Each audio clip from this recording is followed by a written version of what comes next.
बहुत कठिन सवाल माना जाता है। रियल में ये सवाल बहुत ही आसान होते हैं, बस आपको सोल्यूशन पूरा देखना है, ठीक है ना।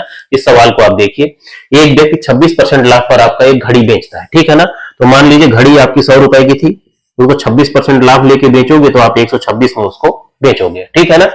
फिर आगे क्या कह रहा है, यदि उसने इसे 20% कम में खरीदा होता, तो 100 का 20% कम करोगे तो कितना हो गया, 80 रुपए में अगर उसने खरीदा होता और उसे 81.60 कम में बेचा होता, ठीक है ना, तो उसे 32% का आपका लाभ होता, ठीक है ना। तो एक चीज आप हमेशा याद रखा करिए, जहां भी आपको कम या अधिक लिखा मिले, इसका मतलब आपको अंतर दिया होता है, ठीक है ना।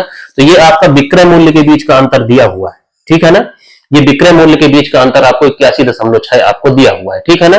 देखो, जब हम उसको 80 रुपए का सामान पे हमें 32% का लाभ चाहिए, तो हमारा नया विक्रय मूल्य क्या होगा, आपका 80 और गुणे में आपका 132 बटे में आपका 100, ठीक है ना।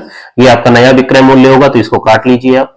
ये कितना हो गया, 8 दूनी 16, 8 त्रिक 24, 1 25 और 8 1 8 2 10 आपका, ठीक है ना।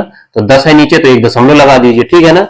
तो नया विक्रय मूल्य जो आएगा वो 105 आपका 6 आया, ठीक है ना। और पुराना आपका 126 है। इन्हीं दोनों विक्रय मूल्य के बीच का अंतर आपको 81.60 आपका दिया हुआ है, ठीक है ना।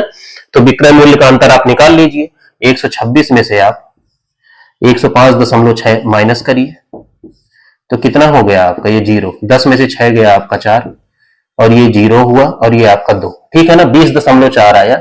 इसी 20.4 की वैल्यू आपको 81.6 दी हुई है, 81.6 आपका, ठीक है ना। एक अंक के पहले दोनों में दशमलव है तो इसको हटा दीजिए, ठीक है ना। अब देखो 204 का 4 गुना आपका 816 होता है, ठीक है ना। तो एक की वैल्यू कितनी आई आपकी 4, ठीक है ना। तो आपसे क्रय मूल्य पूछा है, क्रय मूल्य हमने क्या माना था आपका 100, तो इसका 4 गुना हमारा आंसर होगा। तो घड़ी का क्रय मूल्य कितना होगा, 400, 400 आपका आंसर हो जाएगा, ठीक है ना। अगर आपसे विक्रय मूल्य पूछे तो इसका 4 गुना कर दीजिए तो उसका विक्रय मूल्य आ जाएगा, ठीक है ना। सारी वैल्यूज को आप 4 गुना कर देंगे तो जो आपको चाहिए वो मिल जाएगा।